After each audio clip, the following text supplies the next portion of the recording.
Kita lanjut ya. Iya, Bu. Oke, jadi sampai sini nanti ya satu kali. Oke, kita lanjut ke. Jadi saham itu bisa ditetapkan secara bersamaan. Jadi misalnya dia menjual itu harganya itu sudah langsung bersamaan tujuannya. Jadi dikenal juga dengan istilah lump sum. Jadi karena misalnya dia ada saham biasa, ada saham preference, gitu kan? Tapi dia di-issue dengan harga yang sama, gitu kan, secara bersamaan. Maka yang menjadi permasalahan adalah bagaimana nanti hasil penjualannya itu bisa dibagikan ke saham yang preference atau yang saham biasa. Nah, ada dua metode yang digunakan untuk mengalokasikannya itu. Pertama yaitu metodenya proportional method, yang kedua yaitu incremental method. Ada yang bisa menjelaskan perbedaan ini? Udah punya bahannya sebelumnya kan?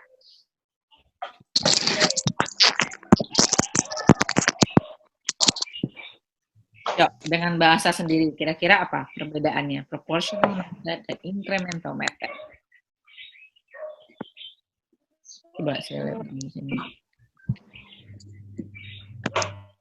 Share. Yuk, ada yang mau sharing? Kan bisa dibaca tuh di slide-nya. Terus coba disimpulkan. Perbedaannya apa kira-kira? Kalau proportional method itu di mana perusahaan mampu untuk namanya? Nike. Apa? Nike. Oh, Nike. Oh, Nike lagi. Yang lain juga ngomong nanti ya. Terus lanjut Nike. Kalau proportional method tuh perusahaan memiliki dasar nilai wajar dari sahamnya, Bu. Ada nilai dasar yang dimiliki oleh perusahaan. Oke. Kalau incremental tuh perusahaan tidak dapat menentukan nilai dasar dari sahamnya, Bu. Jadi secara bahasa simpelnya proportional method ini dia punya nilai jadi acuan gitu ya. Jadi kayak misalnya kalau kita lihat nanti cara mencarinya dia ada nilai pasarnya kedua-duanya, terus kita akan alokasikan. Tapi kalau yang di incremental method itu kita pembagiannya berdasarkan basisnya cuma satu gitu kan. Misalnya ada saham biasa yang nggak punya nilai marketnya, jadi kita menjadikan acuan nilai yang lain. Lihat penjelasannya di sini ya. Jadi mau dicatat nggak ini? Jadi metode proporsionalnya saya punya catatan soalnya. Catat ya, ini ya. Jadi metode proporsional adalah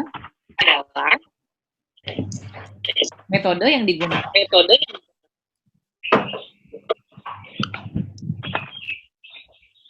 jika fair value atau dasar lainnya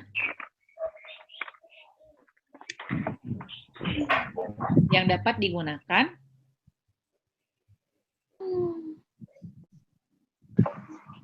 untuk menentukan nilai relatif. Ulangi, Bu. Oke, jadi metode proporsional adalah metode yang digunakan jika fair value atau dasar lainnya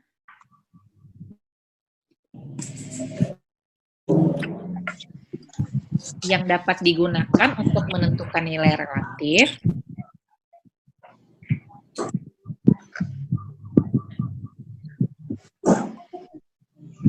untuk setiap kelompok sekuritas tersedia, maka nilai lump sum yang tadi ya, maka nilai lump sum yang dialokasikan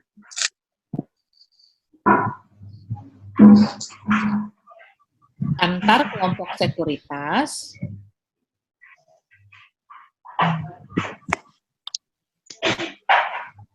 dapat dilakukan secara proporsional.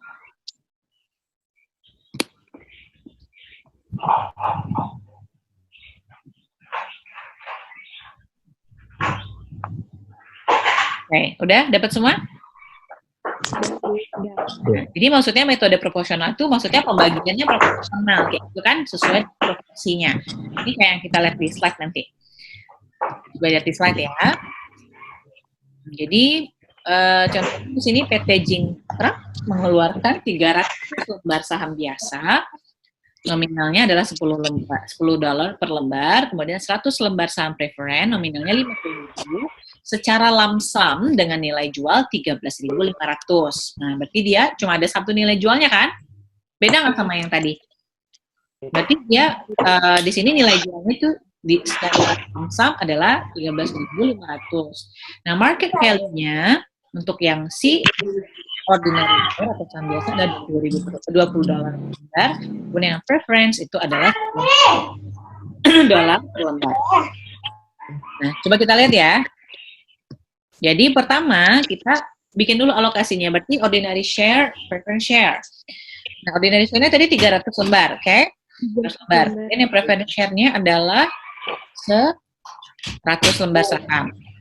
Terus di sini adalah yang kita harus beli dengan fair market value. Jadi ini ya, fair market value-nya 20. Jadi 300 untuk yang fair market value-nya 20. Kemudian ini untuk yang secret preference-nya adalah 90. Sampai sini ngerti ya? Dapatlah totalnya. Kemudian kita cari alokasinya itu 6.000 bagi 15.000 kali 100%, jadi 40% ya. Iya. Kemudian di 9.000 dapatnya 60%.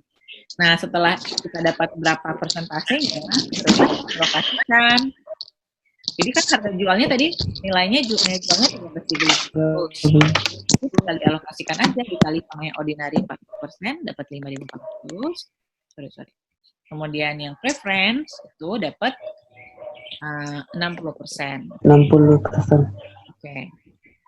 Ini dapat ini. Nah, makanya dia disebut dengan proportional method karena dia dibagi sesuai dengan proporsinya.